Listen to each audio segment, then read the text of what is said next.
Hey guys, what's up? Serena here from Thrift. So I've got a really interesting proposal for you. I want you to join me for my next DIY challenge, but we're not making over a room and we're not going to do a furniture makeover or a project. Well, we're going to do a project. The project is going to be our finances. So we are kicking off starting Monday, January 9th, the 30-day DIY money makeover challenge. Are you ready? We're going to do this together. So I teamed up with Krista Edwards from Ready to Roth. She's a financial advisor. We are going to be doing this together. She's going to lead the effort every single week. We're going to get together on Zoom, me, you, and Krista, and we're going to budget our money. We're going to look at every dollar coming in, every dollar going out. We are going to collectively come up with a strategy for just better managing our money for 2023. And if you're not already investing, this challenge is going to help you get started with investing.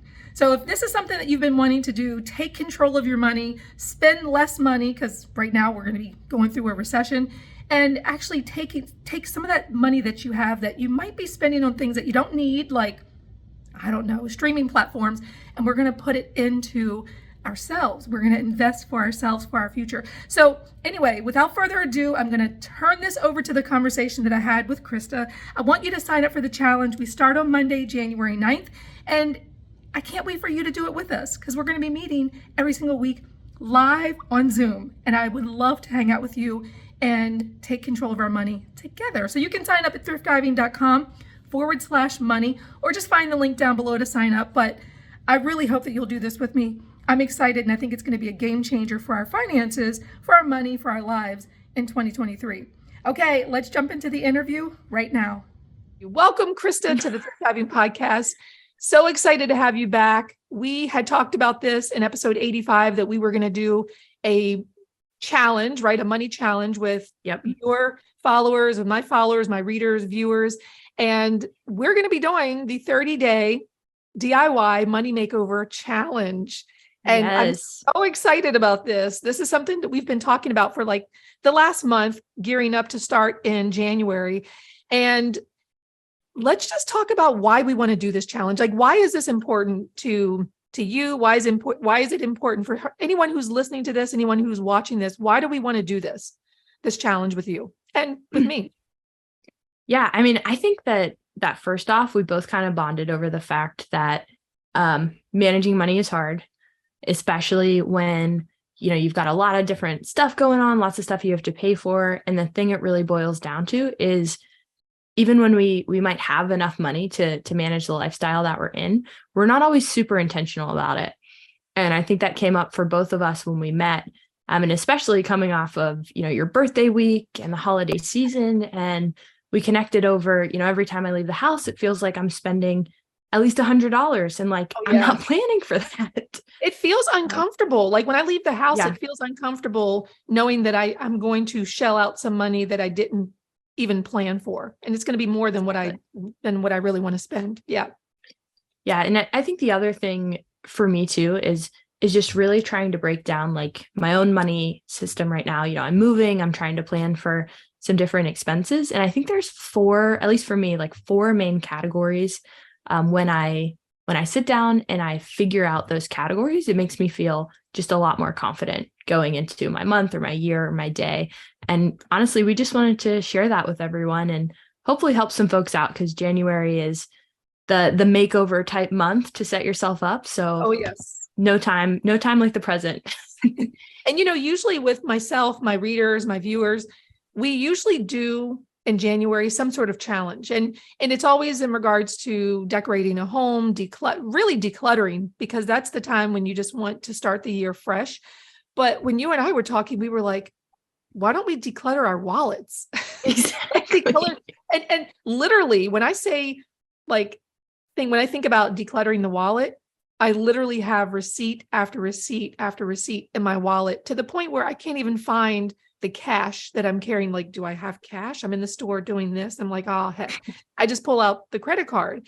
And when you pull out a credit card, you're much more likely to overspend than if you're using cash. In fact, I think I even saw something somewhere. I don't know if you had seen this, but they did a study. There's always a study. People physically feel more pain handing cash over than handing over their credit card. I'll have to find that And if I can, Yeah, I'm I not will link to surprised. it. Yeah, I will link to it in the show notes. But it feels uncomfortable when I walk into a store and I'm spending money that I may have it. Like I may not, it's not going to put me in a financial bind, but it feels uncomfortable to spend that money and not know upfront that I was planning to spend that money. Or maybe I didn't feel like I got good value for what I just handed over. You know what I'm saying? And I think Yeah, especially right now we have everybody's fighting. I mean, everybody's fighting inflation. Everybody's fighting absolutely. shrinkflation. You go to the store and buy your normal products and you're like, wait a minute, I know there was like this much of the loaf and now there's this much. Or Or like lettuce right now. Like, what is happening to lettuce? It's I know it's $14 for half a head of I lettuce. know. Or like veggie burgers. We're vegetarian. And, one of the brands that I used to buy was like Boca burgers. The kids love the Boca patties, the like chicken patties. They Okay. literally are like the size of cardboard. So you have to double them up in order to even taste them. It's And the crazy. individuals, I'm sure, are more expensive. So, like, automatically. Exactly. Yeah. Exactly. So let's go through how we've set up this challenge because you and I have been talking, we've been planning how we're going to do this, and let's kind of set the stage for what people can expect when they do this challenge. I mean, I know we're going to be asking them to give us about 4 or 5 weeks, and we have Yeah. some topics. So let's go through how we planned out week 1 through week 4, and actually even before week 1, because there's kind of some homework that people are going to have to do before we even get started, right? Yeah. So the thought for this, folks, is that we want to start with a kickoff. And really the goal of the kickoff is to welcome everyone, get to know everyone, and then set the stage for what to expect over the four weeks, which we'll dive into. But even more importantly, we want to give folks the resources that they'll be using during the 4 weeks to go ahead and get started on some of that almost like pre-work homework before we actually get to the first meeting. So that's going to allow us to be really intentional about our conversations so we can tailor it to everyone's individual experiences. And you and I are actually doing this right along with everyone else. So Oh, yes. we're laying it all out there. How much am I spending on food? How much do I think I'm spending on food? I'm All almost that. afraid to even tell people how much I spend on food because they're going to be like, I thought you were thrift diving. But I'll tell you this little aside. Like several years ago, I wasn't able to eat, right? I have this esophagus disorder and I had surgery for it. It doesn't cure it, but it creates, it makes me feel better so that I can eat. Right. Well, once I was able to eat again after not being able to take more than 5 bites, I decided that I was never going to limit myself in whatever food I wanted. I mean, I limit myself so I don't gain, become 600 pounds because that could very well happen as much as I love food and junk. But, when I go to the store, I'm like, I'm just going to buy whatever food I want because I went through so many years of not being able to eat that I'm just going to indulge whatever it is that I want and whatever I think my family deserves. And I think people a lot of times feel that way when they shop, even for clothing or even going to the thrift store. We're still finding deals at the thrift store, but well, I like painting furniture, so I'm just going to buy whatever I want. We indulge ourselves so much. And I think hopefully by doing this challenge, we can still buy the things that we enjoy, but we don't have to indulge everything that we want, Yeah. Yeah. And one thing that really resonated with me there too is the fact that we're going to help people uncover some of their not necessarily just needs versus wants, but like what are the things that are super important to you that you spend money on? Like for you, maybe you don't end up cutting your food budget because that's something that's really important to you. It brings a lot of value. For me, it's probably going to be an experience or a travel related category where, I'm okay just kind of going all out within my means, of course, but like that's not an area that I'm going to limit. And we'll talk through just some tips and tricks and like mental exercises you can go through to help yourself figure out like, is this something I really can't live without or would give me a ton of value in my life? Or am I just doing it like for me? Food sometimes is just like, do I really want to boil the rice and make the chicken? Or do I just want to go to Chipotle because it's a lot easier?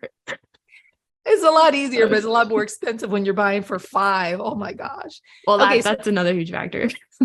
Okay, so week 1, we'll be doing those things, kind of looking at Exactly. where we're spending money. Okay. So yeah, we've got week 1 laid out as declutter your wallet. And the big things for folks to understand here is we're really diving into income and expenses. And this is more so an exercise in transparency with yourself than anything else. Because we're going to go in, we're going to almost itemize every single thing that we do.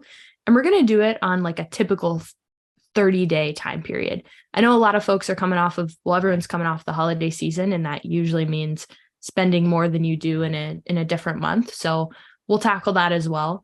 But essentially, we just want you to get down there and say, you know, this is exactly how much I brought in, and this is exactly how much I spent, and here's what I spent it on. With that, we've got some worksheets. If you want, Serena, I can go ahead and give a quick sneak peek of what that worksheet might look like. All right. So the goal of the challenge is to give you 4 really specific resources that'll help you with the topics we're going to cover. And the one we were just talking about when it comes to really decluttering your wallet is going ahead and laying out here. So every single income source that you have, for example, will have an entire category for that, the actual area where you can input amounts, and then some notes and things to consider. So we've got some helpful tips there, like, if this is something that fluctuates every month, like maybe it's a water bill or an electric bill, we're going to ask you to put in the averages. So we'll do some digging there. Okay. Now I'm actually going to scroll down to, housing, of course, is a huge one. Mm-hmm. We're going to really get specific about this because, of course, depending on where you live, it might really affect your housing costs and the services that you pay for and your property taxes and all of that. So we'll make sure to dive into that. But when it comes to expense categories, Serena, we were actually just talking about that. This is the area I like to call our fun money or our variable expenses, where we tend to spend a lot more than maybe we want to or even should, depending on our lifestyle. So we were just talking about food, for example, how you spent more than you wanted to on Thai food yesterday. This is kind of like the dining out. Let's be clear. I'll tell people, for 5 people, well, yesterday was my birthday and we celebrated by me going to pick up food from our favorite Thai restaurant. And it was $122 for 5 people. Man. 5 people. That was a lot. I didn't expect it. And normally, like I told you, like instead of getting 5 meals for 5 people, we'll get 3 and then just sort of divvy it up. But I'm like, oh, it's my birthday. Let's just do a meal each person. Go for it. Yeah. It was a lot. It was a lot. And I didn't ask you this yet, but were there leftovers or was that just for the night? Thanks. Well, let's see. Depends on what child you're asking about. My youngest child, no, he will eat his whole meal, but my middle son actually had the leftovers for breakfast this morning. So I was like, okay, well, at least we got another meal out of it. And then I had the leftover drunken noodles, just a little bit for my breakfast. Okay. So there's a little bit of leftovers. Yeah. That helps. Yeah, that helps a little bit. Yeah. So this is where we're really digging into some of those fun money categories. Some that I know I definitely overspend on: the eating out, the lunches, the coffee. Like, I'm a little bit of a coffee snob. I'm going to admit that. So when I go get coffee, it's like at least $7 every time. I'm like, and I like coffee every day. I don't buy it every day. I make it most days, but more than once a week for me just feels like a lot. So these are some of the things that we're tackling. And like we were talking about earlier with the holiday expenses, there are some sort of expenses that are regular, right? We know every month water is going to be about this much. But when it comes to some of those irregular expenses, we were just talking about kids' activities like the basketball registration fee. We maybe only get hit with those once a year or 3 times a year, depending on how many seasons your child might play. But usually it's pretty steep. So we want to help folks just uncover those amounts. And like you said, this is more about being intentional and just kind of knowing what's coming instead of going in and feeling like everyone has to cut every single thing that's not, absolutely a need. Right. And one thing I can tell you, I don't know if this will be on the spreadsheet, is decorating, Yeah. The audience who's listening to this, we're creative people. So we're buying things for the house. We're going to the craft store, buying materials for our new project. So that's paint, materials, those things typically are not very cheap, especially depending on the type of paint that you're using. Even if you're doing it yourself, it's still an expense. Like I want to put in a new fence. And I was just telling you before I hit record that, well, to even get a survey company to come, that's $1,200. And I'm like, That's crazy. that's a lot of money. I mean, there's home repairs, there's DIY projects, there's maybe if you even hire a contractor to come and do a little something for you, like survey your property. Those are things that I don't think we ever really plan for. We just sort of pull the money from somewhere, or maybe even put it on a credit card and think, well, I'll just pay it off in installments if I can, you know. So we have to account for all of those things. And I think it's overwhelming because I think when we think about all the different categories we spend and try, at least this has been my challenge, and then trying to plan for them, it just feels overwhelming. It feels like, wait a minute, it's March and I've got to plan for basketball in November. Like, how much is that a month? 50, 60? Oh my gosh, like what? And that's something we're hoping that the spreadsheet, it'll automate some of those calculations for you. So the goal is to do, the first bit manually, because there's definitely a lot of power that comes with just kind of sitting down and writing out everything. But at the same time, we're also going to add in a lot of tips and tricks to make this process quick and automated and something that you can just reuse maybe once every couple months to check in with yourself. Mm-hmm. And that's actually something heading into week 2, we're going to take a look at, which the title of this section is Make Sense of Your Mess. So of course we decluttered our wallet. We've probably got a bit of a mess in front of us, but at least it's out on paper. Now we want to try to make sense of that. And this is all about understanding some key financial indicators that can help you understand areas where maybe you're doing really well, or maybe areas where there's just a little more focus that you need.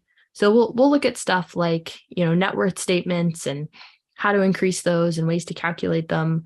We'll take a look at some things like your debt to income. And then we'll also just spend some time in this session, kind of going back to what you said about food, Serena, just getting really clear with ourselves about what is important to us and what's something maybe we just do, but actually isn't that important to us. Because that information is going to really help us in week 3, which is where we're back in the spreadsheet. And this is about creating that intentional spending plan. So that week, just like all of the DIY folks out there, we're really into reducing, reusing, and repurposing. And that's with those money categories that we figured out that I spend a ton of money here, but this isn't adding much value to my life. And if I just repurpose that and put it somewhere else, it's going to, first of all, help me be more financially successful, but also it's going to help me do the things that I actually enjoy and not just the things that are convenience, like me eating Chipotle 3 times a week because I don't want to cook. Exactly. No, I love that. I love the idea of taking money from one category that, you've not really paid much attention to, like, for example, streaming platforms that you really don't watch very much, and then putting that into another category. And really, you're not necessarily having to go and make more money. I mean, making more money would be great, but it's just repurposing what you're already spending into something that is going to do more for you or make you happier. I honestly feel like if anyone can do it, it's this group. If you can physically repurpose your items, and I mean, I've seen some of the makeover stories, on your channel and on your site, and it's just like mind blowing. So I feel like if we can do that physically, there's no chance that it won't be a huge makeover, or there's of course a huge chance it'll be really successful for the folks. Oh yes. And people at Thrift Diving, we love challenges. We love makeovers. And what makes this great is that we're all going to be doing it together. So having a task like this in front of you when it's just you, it's overwhelming, and it's easy to put it aside and say, well, I'll do that later. But it can be fun, but it feels uncomfortable when it's just you. But when it's all of us doing it together, and we're going to be doing this, like each week when we come together, we're going to be doing Zooms. Like everybody's going to be coming together. Grab your wine, grab your tea, coffee, whatever you drink, and we're going to sit down and really tackle this. And it kind of reminds me of the challenge we did several years ago. We did an estate planning challenge, and that was amazing. We actually, I think we may have stretched that out to, I want to say 8 weeks. It might even be, I think it might even have been 12 weeks. We stretched it out because we needed more time. And every week we would come together and say, oh, well, what did you find this week? What did you do? What did you make progress with?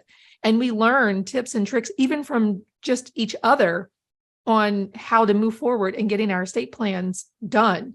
So this is going to be great. It's uncomfortable. Yes, we want to put the blinders on and not look at how much we're spending. But I think this is going to help all of us, and it's going to be fun while we do it.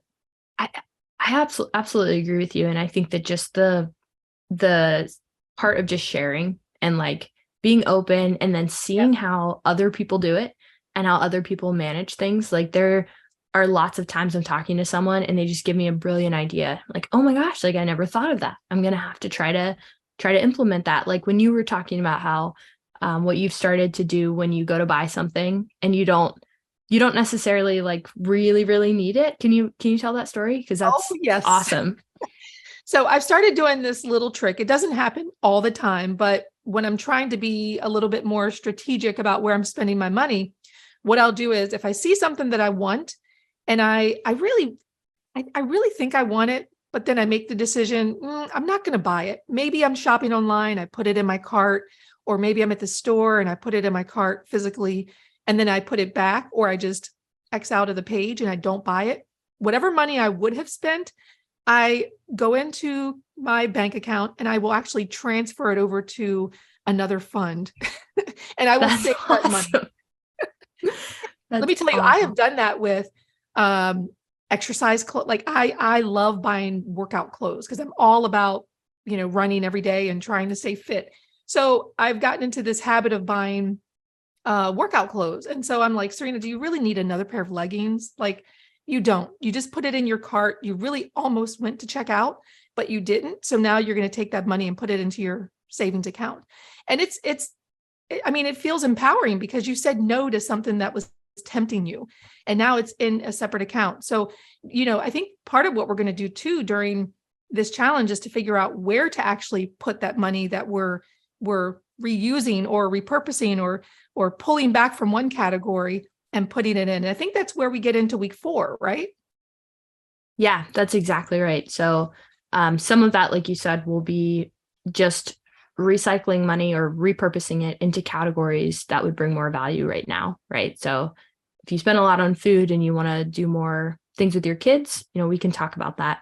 But the other really big part of this is thinking about future money, future income, and how we can help people honestly get ahead of this crazy inflation that we're all experiencing right now.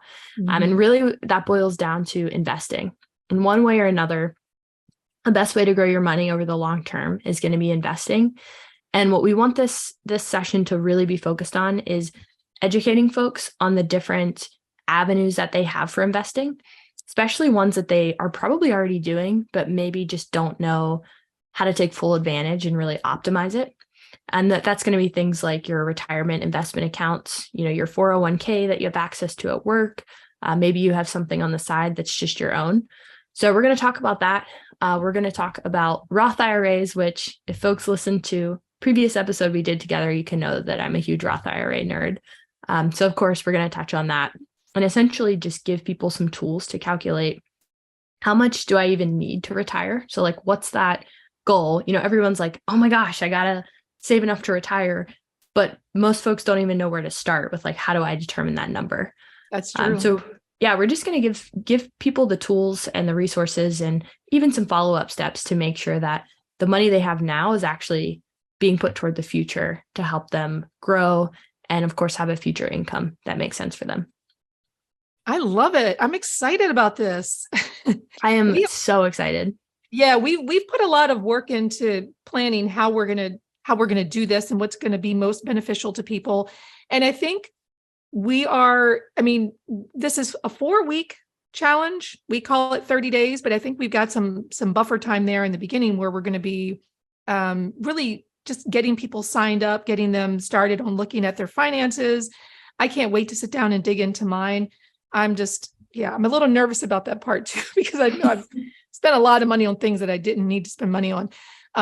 So what's the next step? I think the next step is to get people to sign up, and we're going to be kicking this off January 1. Actually, no, I think we're going to be starting like we're going to give people time. We're going to be putting it out there for people. The link is going to be live to sign up, and you can find the link down in the show notes of this episode. But really, we're just giving people that first week to realize that they want to do this. Yeah, to get the courage absolutely. to sign up. And coming off of the holidays and New Year's Eve and all that stuff, of course, it's on a weekend. So we'll probably all need a full week to recover from that. Right. We'll probably start the weekend after. Exactly. And also too, so people might be wondering, like, is this challenge free to sign up? Does it cost any money? And we've decided that to do this challenge, the people who are very serious and that want to do this, we want to challenge you to do this. And it's not going to cost very much money. We're only charging $20. And that's for the time that we've invested. We're going to be coming together with you every week for 4 to 5 weeks. And this is on Zoom. So we haven't figured out the details yet in terms of what time, what day, but we know it's going to be in the evening. And so we want you to just kind of get comfortable, find a quiet space where you're not going to have your kids, your dogs, everybody coming in and, interrupting you, because we want you to be serious about this and know that by the time you're done this, you're going to know where your money goes. You're going to have a plan for what you're going to do with your money, and you're going to be investing your money and not feel like, oh my gosh, what's investing? I don't know. My husband or my wife, everybody else handles the money. You're going to feel comfortable handling your own money and knowing where it goes. And I know that's what my transformation is going to be, because right now I feel like my finances are a mess and I'm just putting it out there. I understand it's that. a mess. So if you're somebody who feels like you want to have more control over your money, you need that money makeover, then $20 we think is a reasonable amount for you. And also, guess what we're going to be doing? We're going to be, yes. You want to tell them about investing? Yes. Yeah, I would love to. Tell them what we're doing with the $20 with half of that. Yeah. So what we're doing here is, you guys pay $20 to join the challenge. We're going to donate half of all of our proceeds to Habitat for Humanity, which we're really, really excited about. Definitely want to invest in that cause that I know, Serena, is really dear to your heart.